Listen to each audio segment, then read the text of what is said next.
6 माह के सफर के बाद अब्दुल्ला इब्ने अफीफिया असदी जब वापस अपने घर शहर कूफा पहुंचे, क्या देखा कि कूफे के बाजार बंद है, कोई मर्द शहर में नजर नहीं आ रहा। उसने सोचा शायद कोई बीमारी आई है जो हर कोई छुपा हुआ है। जैसे ही अपने घर पहुंचा तो अपनी बेटी से पूछने लगा, बेटी कूफे वाले कहाँ चले गए हैं। उसकी बेटी कहने लगी, बाबा थोड़े से ही फासले में एक बयाबान है जिसको करबला कहते हैं, वहाँ किसी बागी ने हुकूमत के खिलाफ खुरूज किया है और यजीद का हुक्म है कि जो मर्द उस बागी को कत्ल करने के लिए मैदान में नहीं आएगा तो उसका सर तन सजदा कर दिया जाएगा। बाबा आप भी जल्दी चले जाएं, कहीं कोई मुखबरी ना कर दे। अब्दुल्लाह ने सोचा ये कौन बागी है जिसको मारने के लिए इस तरह लोगों को ले जाया जा रहा है।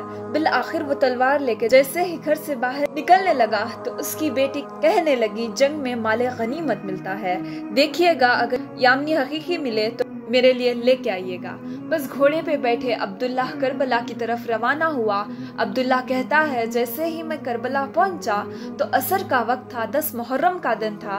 मैंने अजीब मंजर देखा कि एक अकेला शख्स जिसको चारों तरफ से फौज ने घेर रखा है, जो प्यासा भी लगता है, इसका ईमान खुल के गर्दन तक आ पहुंचा, जिसके जिस्म पर तीरों और नेज़ों के जख्म हैं, लेकिन किसी शख्स में इतनी हिम्मत नहीं कि उसके करीब जाए, उसे लड़ सके। अब्दुल्ला कहता है, मैं देखूं जहां वो शख्स घोड़े का मुंह करे, फौज भागते हुए नजर आ रहे हैं। मैंने लश्कर से पूछा कि कौन है जिसे सब इतना डर रहे हैं। यजीद के साथियों ने कहा कि तुम्हें मालूम नहीं, इसका एक भाई अब्बास था और ये अरब का बड़ा बहादुर है।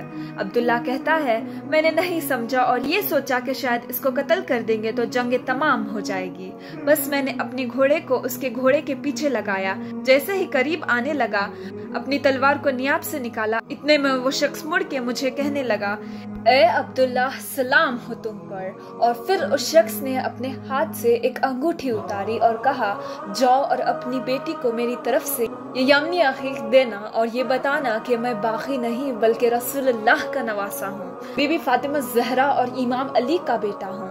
अब्दुल्ला हाथ जोड़ के कहता है, ए मेरे मौला मुझे माफ कीजिएगा, मुझे मालूम नहीं था, अब मैं खदमों में कुर्बान होऊंगा। इमाम हुसैन अलैहिस्सलाम फरमाने लगे, ए अब्दुल्ला जाओ, चले जाओ, तुम्हारी जरूरत यहाँ नहीं बल्कि कूफे में है, क्योंकि चंद दिनों बाद मेरी बहनें बेटियां कैद होकर कूफे में आएंगी और उनको एक चादर हदिया कर देना।